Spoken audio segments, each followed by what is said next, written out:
ஐயப்ப பக்தர்களுக்கும் என்னுடைய மனமார்ந்த வணக்கங்கள்.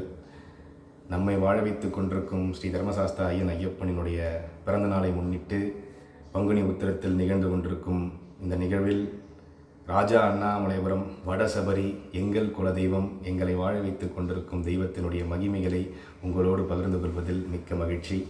இந்த வாய்ப்பை கொடுத்த விக்கி யூடியூப் சேனலுக்கு என்னுடைய மனமார்ந்த நன்றிகள்.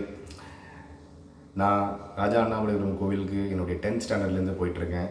என்னுடைய நண்பர்களோடு எல்லா வாரமும் சனிக்கிழமை கோவிலுக்கு போவோம். அவ்வளோ மன திருப்தியாக இருக்கும். என்னுடைய வாழ்க்கையில் நிறைய திருப்பங்களை ஏற்படுத்தி கொடுத்திருக்கிறார். அவ்வளவு அற்புதங்கள் நிகழ்வுகள் இருக்கிறது. என்னுடைய அண்ணன் திருமணமாகி 4 வருடங்களாக குழந்தை இல்லாமல் இருந்தார். அப்போது நான் அவரை இங்கே கூட்டிகிட்டு போயிட்டு குருமார்களிடம் சொன்னேன்.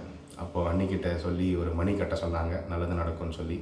அடுத்த வருடமே பூரணா புஷ்கலை 2 குழந்தை, அற்புதமாக 2 பெண் குழந்தைகளை அவர்களுக்கு அருள்பாலித்தார். அதுதான் அவருடைய சத்தியம். மிக மிக அற்புதமான நிகழ்வு. அதிலிருந்து அவர் எங்கள் கூட எல்லா வருடமும் சபரிமலைக்கு வந்துட்டுருக்கார் ஐயப்பனுடைய ஆசீர்வாதத்தோடு. அதே போல் என்னுடைய தம்பியுடைய நண்பன், அவரும் தன்னுடைய வேலைக்காக ராஜா அண்ணாமலையும் சன்னிதானத்தில் வேண்டிட்டு மாலை போட்டு எங்கள் கூட வந்தார். அவருக்கும் அதே வருடத்தில் நல்லபடியாக வேலையும் அவர் நினைச்ச வேலையை அவருக்கு கிடச்சி அவரும் சந்தோஷமாக எல்லா வருஷமும் சபரிமலைக்கு வந்துட்டுருக்காரு.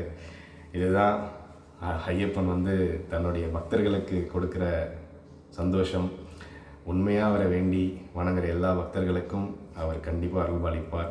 ராஜா அண்ணாமலைபுரம் ஸ்தலம் சத்தியம் நிறைந்த ஸ்தலம்.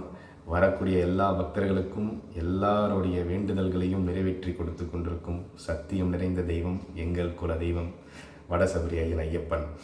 இந்த பங்குனி உத்திரத்தில் அவருக்கு நிறைய சிறப்பு அபிஷேகங்கள், சிறப்பு பூஜைகள் நடைபெறும். வருகிற ஏப்ரல் 1 புதன்கிழமை அவருக்கு நிறைய சிறப்பு அபிஷேகங்கள், சிறப்பு பூஜைகள் பங்குனி உத்திரத்தில் நிகழப்போகிறது. அவை என்னென்ன பூஜைகள் என்பதை வரப்போகிற வீடியோவில் உங்களுக்கு நான் சொல்கிறேன். எல்லோரும் ஸ்ரீ தர்மசாஸ்தாவின் தரிசனத்தினை பெற்று அவருடைய அனுகிரகத்தை பெறுங்கள். நன்றி. ஓம் சுவாமியே சரணம் ஐயப்பா.